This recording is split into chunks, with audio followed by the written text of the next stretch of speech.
and spiritual truths I can convey with each song that I teach. True or false? I am working systematically to instruct my children in basic music skills. True or false? No judgment, by the way. No judgment. All right, consider this quote from Helen Kim. How do we help our children inherit the faith through music? Listen to that phrase. I love that. Inherit the faith through music. How do we do this? I can tell you that it does not happen by chance. It takes teachers and leaders who are constantly and forever growing as teachers, musicians, and Christians. A dedicated teacher's life becomes a pilgrimage with a destination and a purpose. A pilgrimage with a destination and a purpose, rather than a hit or miss gypsy journey. On the pilgrimage, there must be a constant flow of information, preparation, application, and evaluation. I love that image of the hit or miss gypsy journey. Have you had days like that? Where it's just sort of, it feels like this, right? We can teach our children a few songs and entertain them for a few minutes, week to week, and kind of go along that gypsy path with them. Or we can plant seeds, lay foundations, nurture roots, and produce harvest. And that moves us towards that pilgrimage. And that process is short-term and it's long-term. Right? Because when you're planting those little seedlings, you get little sprouts immediately. You get an immediate response. But you know that as you nurture that little seedling and those roots go down, that's for the long term. Right? So establishing a curriculum for your children's choir program is one way to make your journey with your children more of a purposeful pilgrimage and less of that hit or miss journey. And another thing that I like about using a curriculum of sorts is that it's a wonderful way to evaluate what's happening in your choral program. It's a great way for us to check ourselves and hold ourselves accountable, but also a way to check how the children are growing and what they're learning and if they're absorbing some of the things that we have identified as being very important. Using a curricula also makes the planning process a little bit easier, a little bit more streamlined, a little bit more manageable. Come on in. Come all the way across. Don't be Baptist Baptist. All right, so there's a little bit of a rationale of why a curriculum is important. It gives us focus. It gives us a clear path. It allows us to evaluate ourselves as teachers and our children as learners. And it makes the planning process on a week-to-week basis much easier and much more focused, which means you can do that in less time because you know what it is that you're about.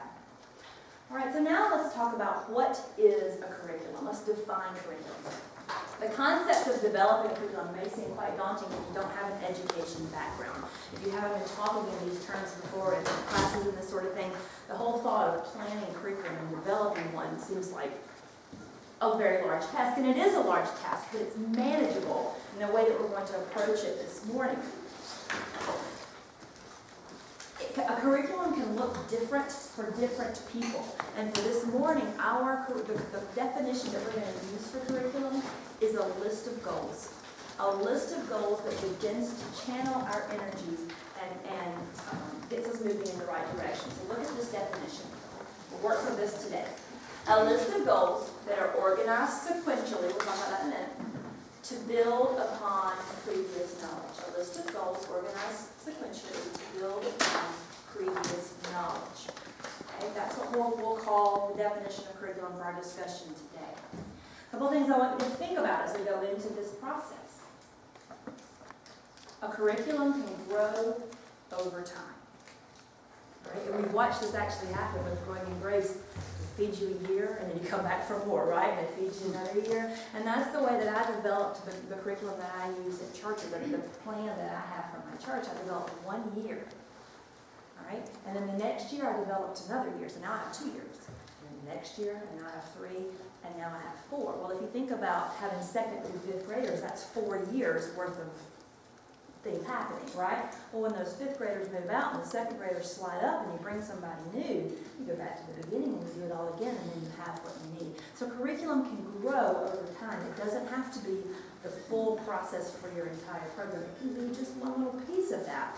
And then as you have time and more expertise in that process, it can grow along with you. Curricula can look different for different people.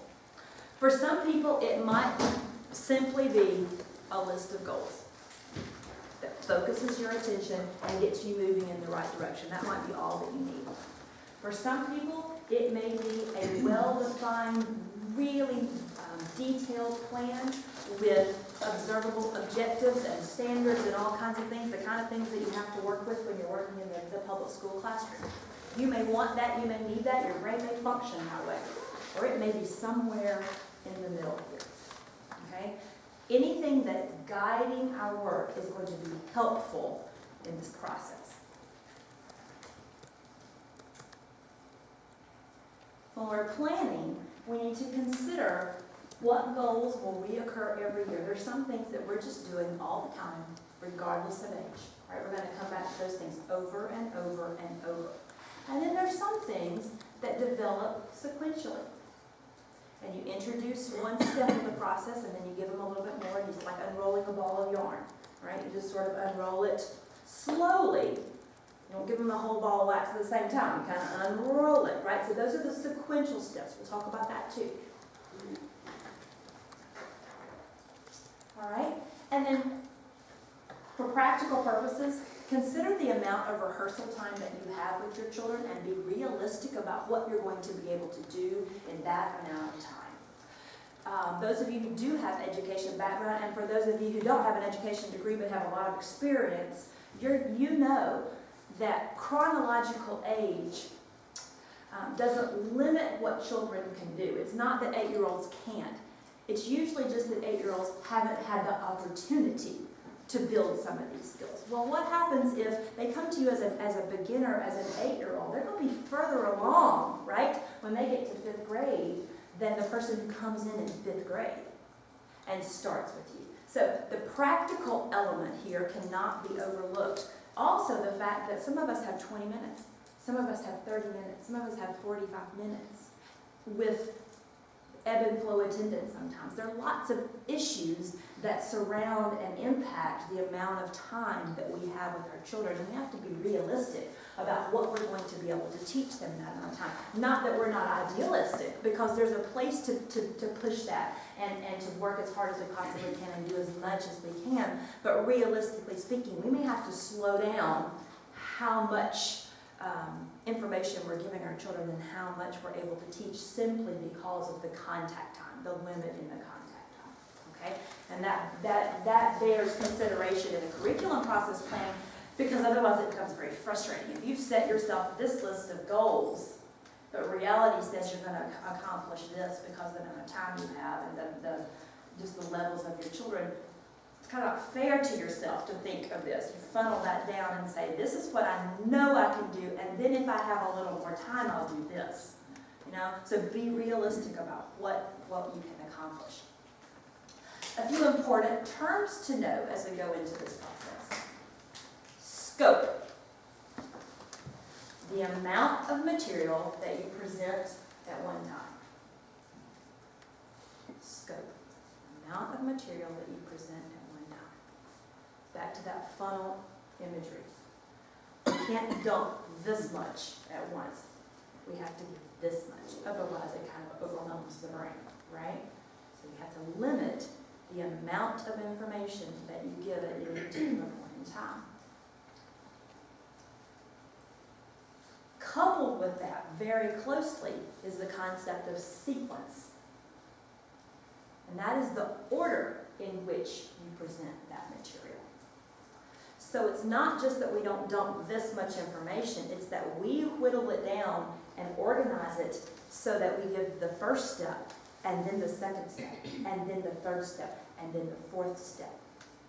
Right? Because we are setting all of us up for failure if we ask them to do the 5th step before we've done any of these first four, okay? So sequencing events is really, really important. These last two terms I learned from reading and studying David Elliott and Doreen Rao. If this interests you, you can look into their research. Their names are down at the bottom, and you might not be able to see them. Musical knowing and musical doing. This helped me to understand what my children, how they were processing the information that I was giving them. Musical knowing is what children can tell you about music. If they can talk the language, can they identify the symbol? Can they label something correctly? Musical knowing, what they know about music. That is different from musical doing. Musical doing is what children can do musically, even if they can't label it. I found that to be a profound difference, because you think about children, young children, who can sing beautifully. They can sing musically. They can sing a phrase. They can sing articulately. They may or may not have the musical background to be able to label those things yet, right? But they can act as a musician. They can be musicians as they're learning the language of music. This has become even more clear to me because my 8-year-old daughter is in a German immersion program and has been since kindergarten. And so she does math and reading and history and social studies and science and everything auf Deutsch. We do eins plus, no, it's eins plus eins gleich zwei. That's what I've learned a lot from the kindergarten level. But I've watched her. She is becoming more articulate in the language. She's actually quite articulate now and quite fluent. But watching her act as a German speaker without knowing all of the vocabulary that she knows in English. So she can talk about a subject with some limited knowledge in German when she's a kindergartner. But now she's got a little bit more of that vocabulary and she can talk a little more fluently. The same thing happens for music learners. Music is a language, and it's wired in our brains just a little bit differently. And so sometimes children can act as a musician before they can tell you what it is that they're doing from a labeling perspective. Okay? So I found that to be very instructive and very helpful in understanding how to do music education through the context of performance. And when I say performance in our context, it's just preparation of music that will be published, that will be performed in public, right? Okay? So I found that to be very helpful. Maybe that will be useful to you. Questions, comments at this point? What is a curriculum? Why use it? Any of these terms? Yes, Karen? Music is not limited to children. There's plenty of That's adults. true. That's absolutely true. And just don't have all the technical details. Just as we said yesterday, most of this is not limited to children, right? We're just talking about it in the context of children. But this has to do with music learners right here. Very good. Anything else? Any other comments or questions? Susan? Is there a term, like when children go from, because I teach piano too, and we do the state theory test here, and as we go through the different, and as I've been teaching our older students now, when you go from the difference of knowing that's a quarter note and understanding how a quarter note functions, is that kind of tied into this? That's exactly what I'm talking about. So when you see, your child can play, let's put in the piano reference, when your child can play that quarter note, they're responding to that notation, they're doing the musical act, but when they can tell you this is a quarter note and it gets one beat and in 4/4 time, blah, blah, blah, blah, blah, whatever they can talk about, that's the knowing part. Being able to really analyze that's a good question. Anything else? All right. So this all begins with a brainstorm. This all begins with what do I want my children to know and be able to do when they leave my children's choir program? Let me give you that question again. What do I want my children to know? What do I want them to be able to do? And you hear those side by side, right? When they leave my children's choir program. And that, for our purposes, should be musical and spiritual knowing and doing. Okay? So we have both elements of that there. And that's what we're going to play with for the next few minutes. Why don't you get that question down? If you look right here, I brought the wall to you, the board to you. This is such a large room, and clearly they'll be lost on one of these walls. So look at these age groupings that I've given us. Kindergarten first, second and third, fourth and fifth. You can argue around those and make a decent argument for some different groupings perhaps, but I'll tell you why I group them this way. Kindergarten first graders are non-readers, or they are learning the process of reading. They are not reading for information, right? All right, so I teach them a little differently. I teach orally and actually all the way up the scale here, but everything here is oral or representative, okay? And then second through third graders, they are depending on the child, but basically they are starting into the process of reading for information. This is when I definitely want music in their hands, and I want them connecting what they're hearing with what they're seeing. That starts at this point for me. And then fourth and fifth graders, if they've been with me this long, they've collected a bit of experience on that sequential path and that ball of yarn that we're unrolling, and so we're moving hopefully into some more advanced musical skills and a little bit more independence. So that's my rationale for the age groupings that we have. We're going to go with that today, but you feel free to make changes as it suits your needs and as it suits your philosophy. All right? I want for this process for you to assume the rosiest picture. Every kindergartner in your church comes to you when they are in kindergarten. And they stay through first grade and second and third and fourth and fifth, and they're with you that whole time. All right, so we're thinking kind of big picture, not reality necessarily at that point, but we're laying this down for our larger group of children, hopefully. Okay? They also are maintaining consistent attendance through all that time, so you're going to kind of know how much time you have to work with those children. All right, so here's what I want to do. I'm going to give you some Post-it notes. And I want you to brainstorm. The kinds of skills that you would want your children to know and be able to do before they leave your program. I'm going to pass these to this row and you just take a few. All right, pass these down there. And just write those skills. So let's get ourselves started, just in case you're still a little bit brain dead. What should we want? And that is not a personal attack. That is the fact that it's an 8 o'clock class, right? All right, so what are the kinds of things, actually you made it. What are the kinds of things we might write on here? What do you want your children to know and be able to do? Somebody give us one example. Match pitch. Match pitch. Write it on there. Right? You don't have to. Maybe you don't want your children to do that. I do. So match pitch, that's a great example. Keep a steady beat. Sing in their head voice. Find their head voice. You see what I'm saying? Okay, skills that you want your children to have. And now you're not going to have time for it to be completely comprehensive, but this is going to get you started. Take a few minutes and write as many as you need, and raise your hand if you want some more Post-it notes.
You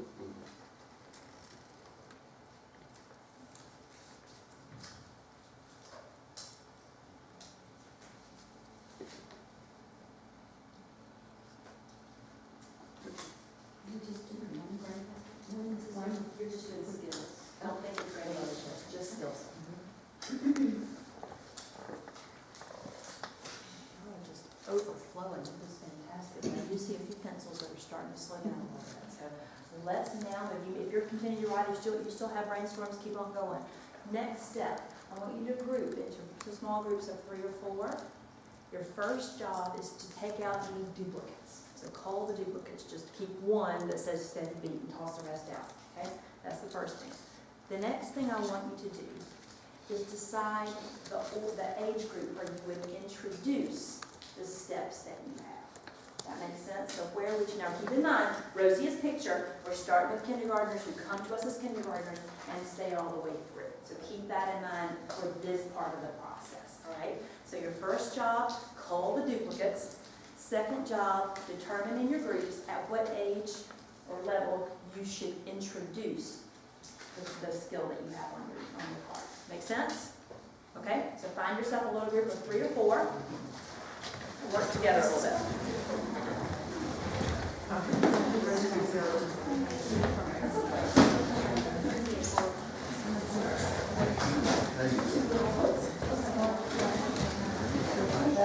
Ready, guys?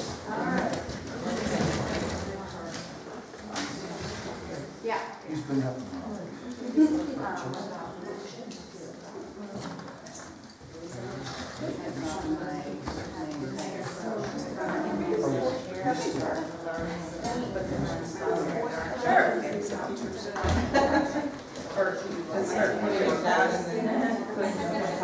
Yeah, I was just saying the expression, I'm listening.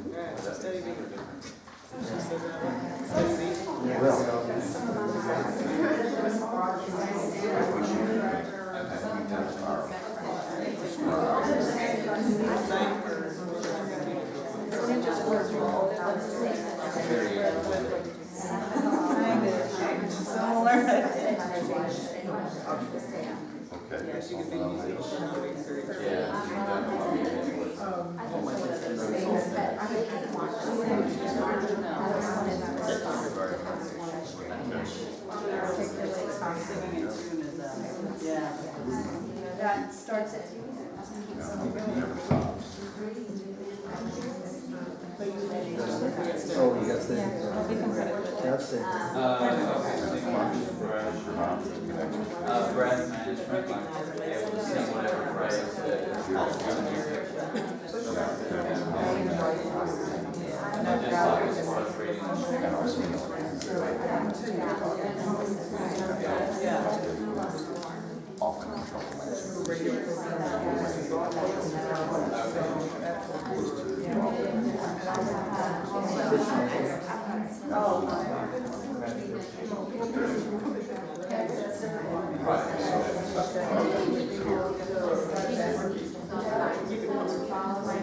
Sure, or just take them out. So you have a good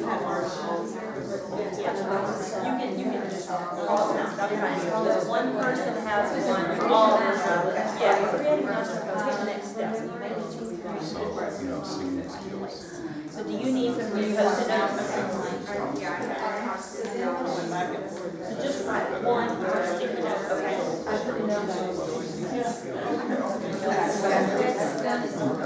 Hey, please say words.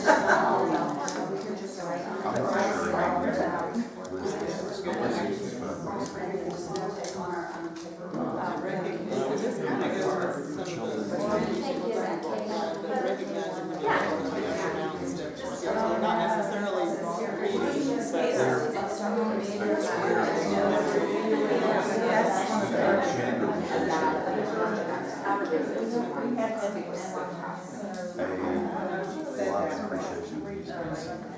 Oh, I said, well, I, do like my plan, for sure, do like that. That's what you're right. I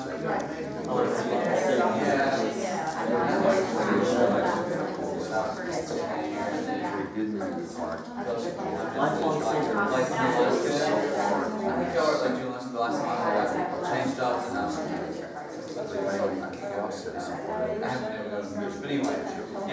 Yeah, definitely.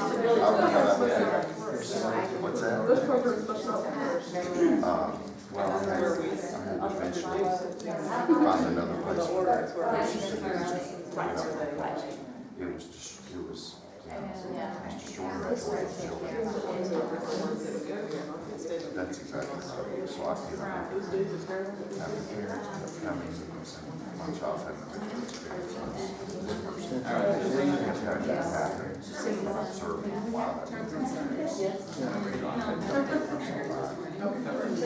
Observe why and also another spiritual part of spiritual. Kind of like spiritual, yeah. I understand the experience now.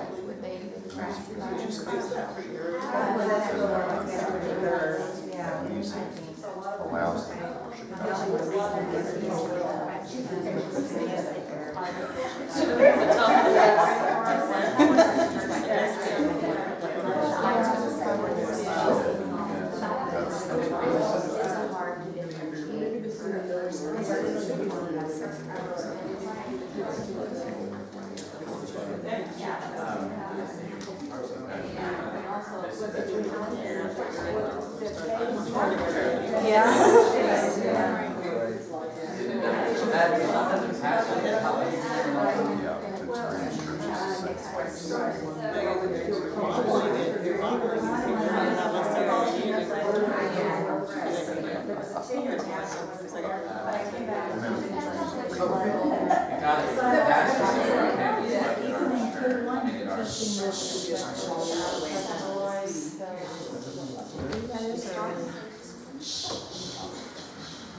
Once your group has, you say in your groups, that's okay. Once your group has determined the age, the place where you would like to introduce those skills, send somebody up from your group to put the Post-it notes on each age group. Make sense? That's your next step. Carry on. Well, and like I said, so many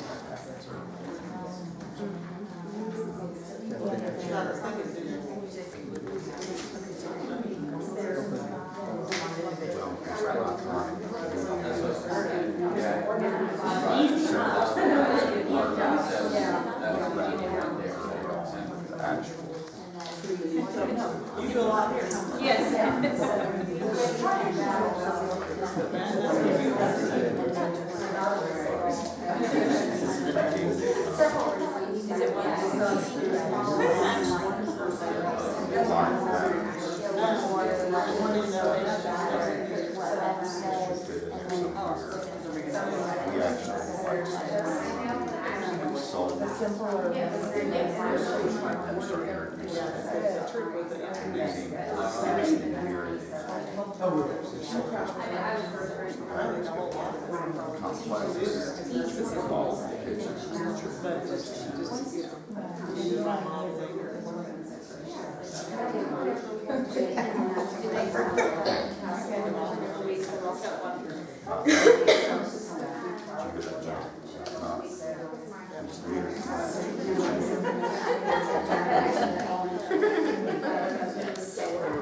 It's too early for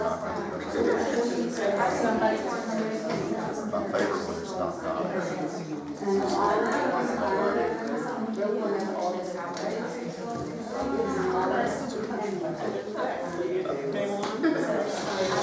my other favorite one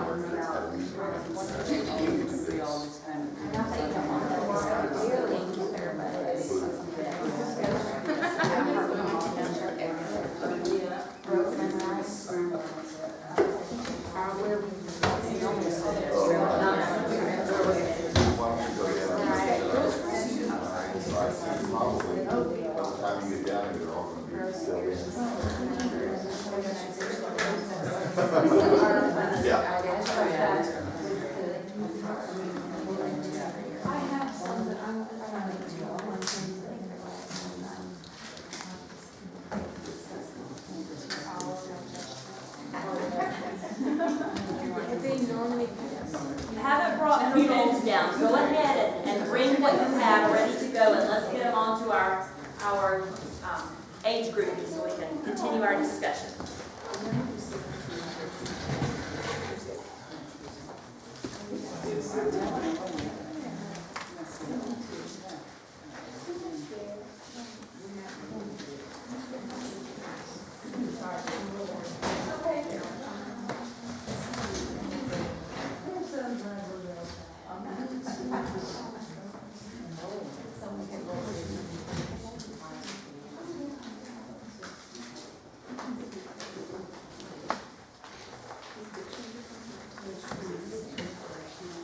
While they're finishing what they're doing, I want you to look right up here. There are a few things that we're going to have to attack in earnest at every level, right? Here are a couple of those things. Healthy vocal production. That's not something that we ever relent on. That's something that we're doing constantly. It may look a little different. There may be a different focus to it, perhaps, that is determined by age and experience. For the most part, it is remaining the same. That is consistent, recurring instruction, all right? The understanding of beautiful phrasing and musical elements that encourage clear communication. I want my kindergartners to sing musically, and I want my fifth graders to sing musically. That means a sensing of phrase, whether they tell me phrase or not, but a feeling of phrase. That means grouping a full thought together, right? So breathing in the appropriate spot from a textual position. Does that make sense? Articulation. Tall enough vowels that we understand what you're talking about. All right, so some beautiful phrasing and musicality in that scene. That's a constant attack as well. And then my third skill on this particular list is the ability to recognize pitch, rhythm, and musical symbols. And I actually changed, as I was thinking back about this, I changed it from read pitches and notations to recognize. Because what it might be is recognizing pattern. It's not reading notes necessarily, it's recognizing pattern. Some of that's oral.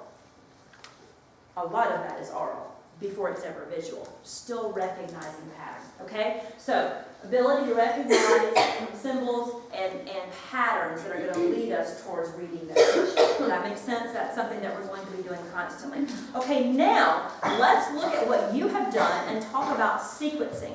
Once you have your list of goals, once you have your ideas of things that you want your children to accomplish, then you have to determine the appropriate order to introduce those skills so that the children have the prerequisite knowledge to move on to the next level. So, for instance, you're not going to be able to read ta, ta, ta, dee, ta until you can respond to that quarter note notation. Okay? So you got to have that isolated bit before you're going to be able to read the larger one. You wouldn't do one without the other. So let's see what we have here. Okay, see, I'm going to try to pull the doubles that we might have from here. Keeping steady beat, follow conductor, iconic notation, match pitch. We got two of those. Music appreciation, vocal exploration, match pitch, steady beat, identify notes, respect teachers, sing in tune, healthy voice. Good. Matching pitch, sing with energy. Memorize our songs, a memory, steady beat. Enjoy music. Good. Sing with expression. Sing with expression. Look at all these good ideas you have. Remember and sing traditional children's songs independently. So independent vocal work. Let's see. Let's pull this over here. Echo clap. Echo sing. So being able to hear a pattern and respond to it. Right? We got match pitch. We're all on board with that one. Practice good performance skills. I'm going to put these all together. Sing with energy, sing with expression, good performance. Watching the director was down here, steady beat. All right, vocal exploration. Good, good. Understand that God speaks to them through His words. Absolutely, got a spiritual goal there. Head voice, I think that's new. Sing with a healthy, blendable tone. So healthy singing, steady beat. We're in agreement on that one too. Enjoying singing together. Let me put that up here. Music appreciation. Iconic notation goes right there. Watch director. Like that. Watch conductor. Good. Stay together while singing. So that is, let's see where I want to put that. We'll put that there in the vocal skill. Music appreciation, we'll put right Learn, focus, and discipline, choral discipline. Okay, so that's kind of a category down here as well. Good work. All right, we'll come back to that. 2nd to 3rd grade. Breath management, able to sing phrases. Notes that are asking for, whole note, half note, quarter, and eighth. Sing musically, recognize note values, I'll put that as a category. Learn how to sing with dynamics, so that's responding to, that's two things, isn't it? It's actually doing and singing with dynamics, but then also perhaps introducing the symbols. We'll see if we get over there. Maybe we've got that somewhere else. Worship leaders, love that. Grow spiritually. You folks are brilliant. Well done. Articulate consonants. I'm going to put that with dynamics. It's different, but we're starting into some specific music skills. Open vowels, I'm still going to put under vocal goals. Sing musically with phrasing and dynamics. Confidence in your singing. Understanding notation. Interesting, we have exactly the same note values there. It's good. All right, recognize note values and symbols, we got that. Recognize basic music terms. All right, so that's beginning to introduce the knowing. Read music well, that's also going to be a knowing. Follow my gestures. Good. Articulation, diction, singing alone and in a group. Thank you for that national standard. There it is. Open vowels, read notation, and solfege. That's actually two different things, isn't it? So let's put that under our more of our visual goals here. Harmony in 2 parts. Where is that? Read music. All right, find the head voice. Let's bless them. Some of them hadn't found it by the time we get to 2nd grade. Internalize the beat. Very much so. Proper singing technique, understanding basic rhythm, understand. That's different from recognize, isn't it? We'll put that in 2 different places. Actually, that is another understand, so that works. There we go. All right, no solfege. Put that down here.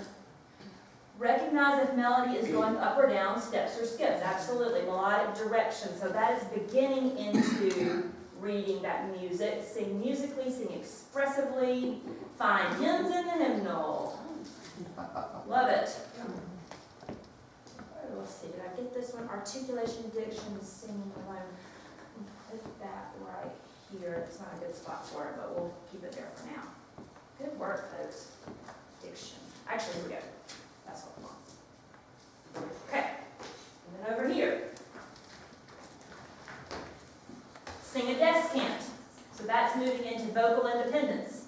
Notation, I'm assuming that probably means read notation or respond to, something like that. What was it? It just says notation.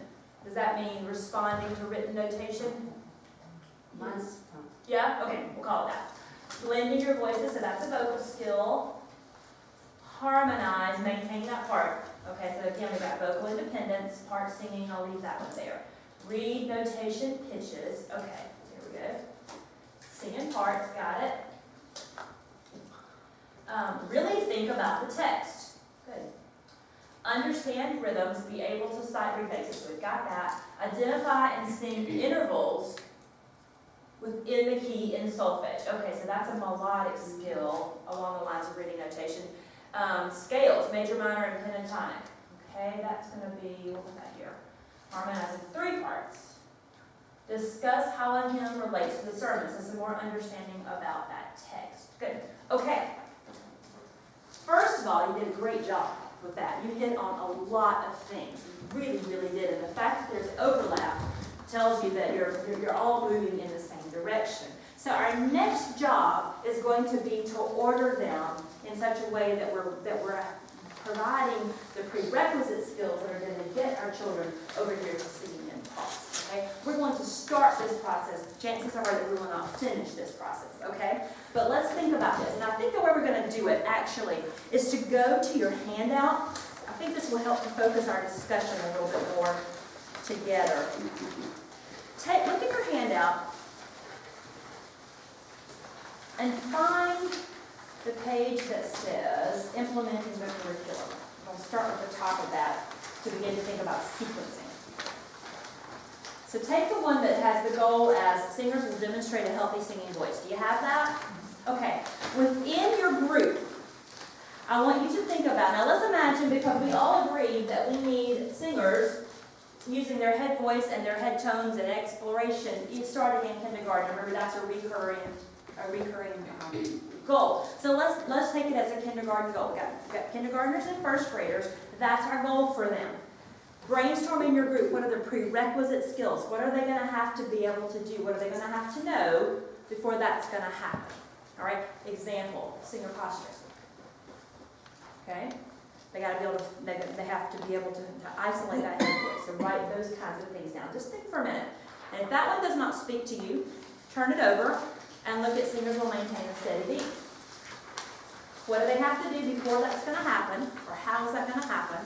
And then we'll move beyond that. So just stay within the requirements to meet this goal. Let's make sure we know what the prerequisites are for that skill. Think about that for a minute, and then we'll talk.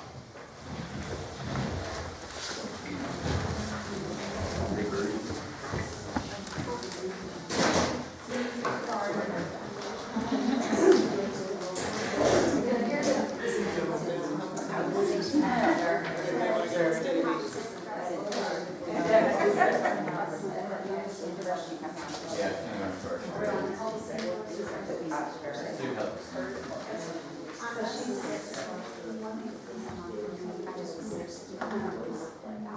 So,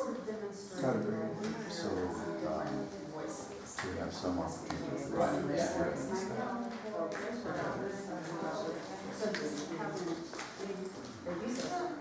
and I think she said posture. Yes. And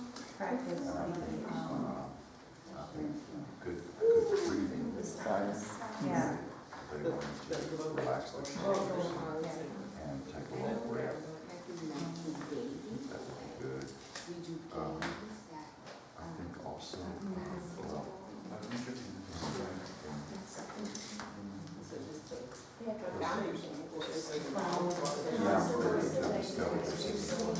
yeah, we have posture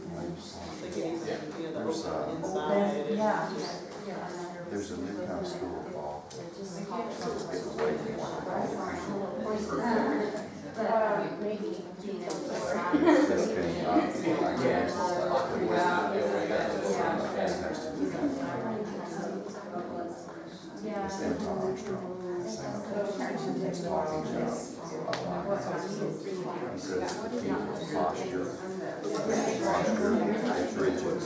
can, Kids are adults. keyword, They they call it posture, that's the keyword. And it creates I would say, not a military education, so the word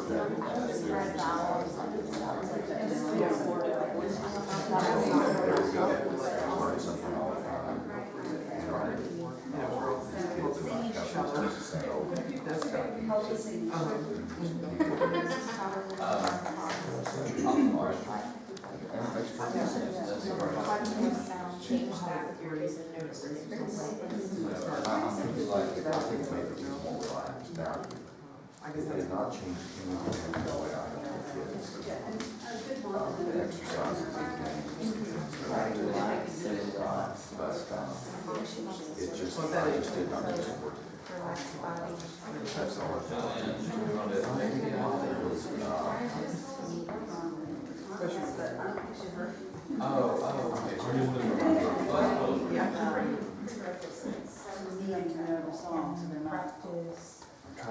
words there.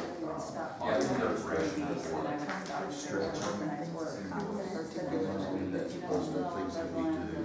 Mine is really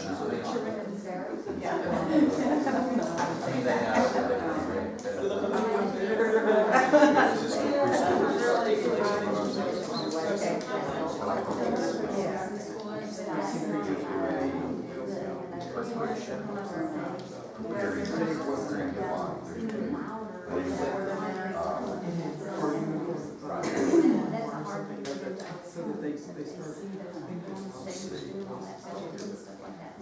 Prerequisites.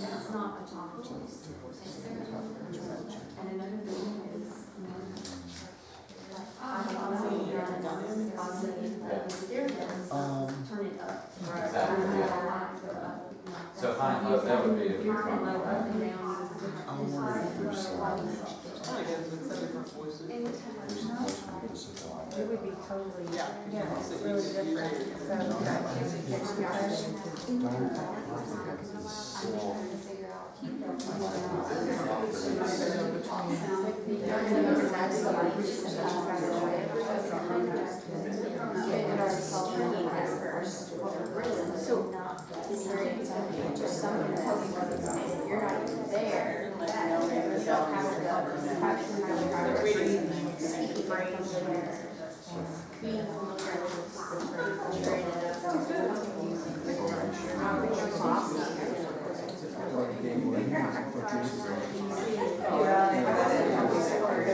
Just say the square,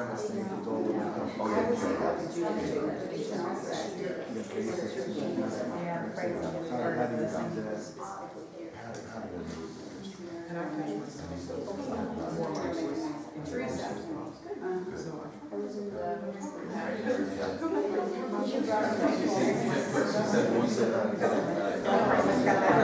So I got there early the last 2 years.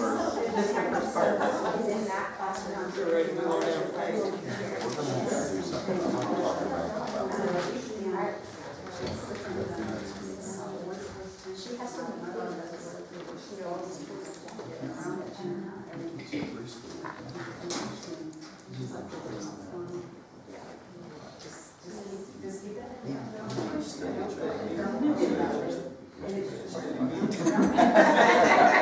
I know. It's the part. Yeah, I told her like this week, sitting beside her, I was like, this place. I mean, I was gonna touch it, like, it's not really.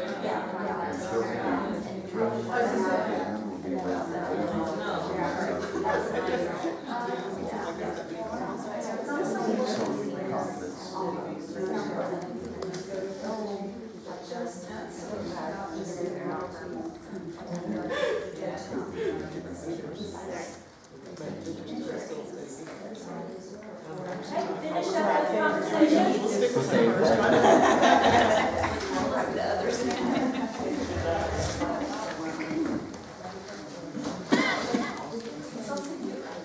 And then turn your attention back this way. While you were discussing sequencing with your groups, I gave us a rudimentary sequence with the work that you had already done. Let me read this to you and explain a little bit. So for our kindergarten first graders, vocal exploration. They need time to sing woo, woo, woo, all those kinds of silly sounds that we do as they're exploring what their voice can do before some of them will ever find their head voice, right? So that precedes that head voice. Well, that head voice is going to be necessary to match pitch in the songs that we're going to choose for them, because we're going to ask them to sing in their head voices, right? So do you see how that sequence sort of developed? That perhaps for some children you don't start with matching pitch. You got to back up 2 steps, 2 prerequisites to make sure that they kind of understand what it is that they're working with, all right? So that's how that came to be. Obviously, you can take issue with any of these, and I would hear a platform. If you have that well-defined argument, I'd be glad to hear it. This was done in a very big hurry, so you can, shift things, but I want you to see the thought process. All right, so vocal exploration, head voice, matching pitch, then singing with a healthy and blendable tone. Do you kind of see how that sequence is starting to develop?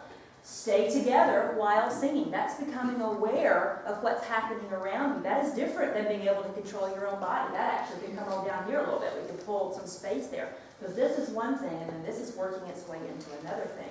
And then under that, remember and sing traditional children's songs independently. So as they become aware of their voice, aware of their surroundings, they're becoming more independent singers.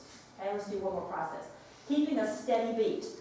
Actually, you put over here, internalizing the beat. There's got to be a sense of that beat happening before they're ever going to keep that beat on their body. So that there actually are things there, but we have to start somewhere, so there's lots of time. I learned in undergraduate music education, it takes 15 clock hours to learn to keep a steady beat. I've never tested that theory, but I think it might be true. All right, so keep a steady beat, which involves some echo clapping. Right? And echo singing obviously would kind of move to a different column perhaps, but And then we might get to iconic notation, which is when you represent a quarter note with a house, or when you represent it with a circle, and you clap circle, circle, circle, circle. That's iconic notation. But that's down the line towards reading notation. That's further down than just keeping that beat, right? Because you can't read that rhythm and respond to it correctly until that beat is in your body. All right? So then going on, watch the director, and then another person said learn, focus, and discipline. Related skills there. Sing with energy, sing with expression, practice good performance skills. These aren't so much a progression as they are, those are sort of all happening together. That really is more of a group, I would say, probably, as you're watching the director and becoming involved in that music-making process. And then over here, understanding that God speaks to them through His words, enjoy singing, and music appreciation. So as you learn to enjoy singing together, your music appreciation for music in general tends to go up. All right, so let me just a couple of columns over here that are a little bit longer. For second and third graders, head voice, because some children haven't found it yet. But you know, they've been with you for 2 years and consistent attendance, and you're a fantastic teacher. So probably we could take that off of the second grade list, because we got that nailed over here, right? No, that's one of those we have to keep working on with some of them. All right, so head voice. That's necessary before, as we're developing that proper singing technique, which I'm assuming is probably into posture and breath would be what would be included in proper singing technique, something like that. Open vowels. Now we're moving into resonance and really shaping that space. Do we do that with kindergartners and first graders? Absolutely, we do. Okay.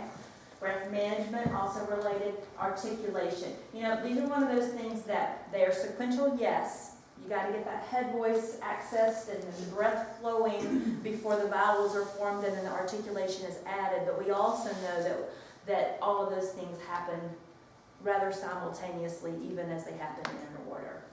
Okay, and then one more example. Internalize the beat before you can begin to read and respond to those notes. And there are some things in between there. Here's another example, hopefully, that will help you to kind of conceptualize sequencing.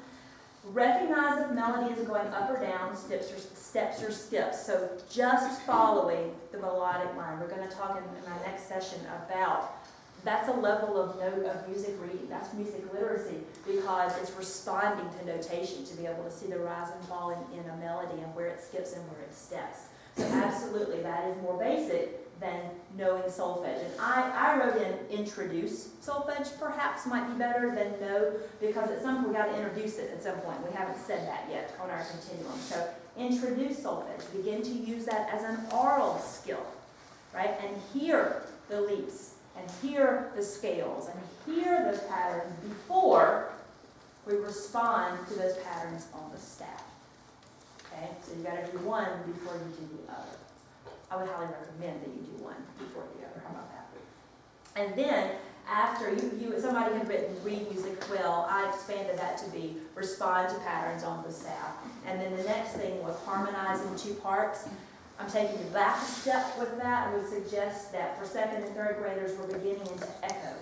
And we're using some chain phrases. Those of you who were with me 2 days ago, and we're talking about this continuum.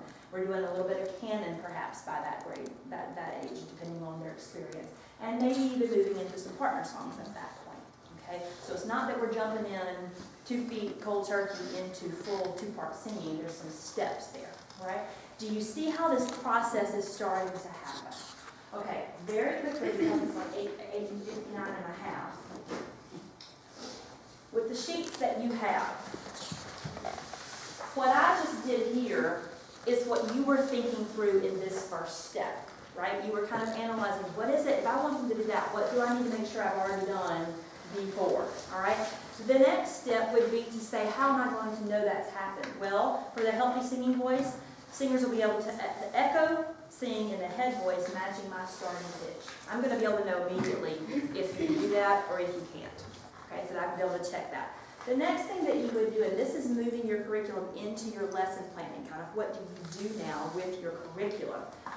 How is that going to affect the music that you choose? If I want them singing in their head voice, I'm not picking pieces that's hanging out around middle C, right? I'm choosing pieces where the tessitura is up on the staff, so it's affecting my repertoire now.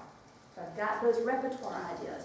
And then you would write down for your teaching techniques, and this is when you take this curriculum and you actually work it down into your lesson plan and get it down on paper how you're gonna teach those skills that are then gonna come over back up to your goal. All right. So that's how to take your curriculum that you have built, make yourself a goal, think about what you need to do before this is going to happen.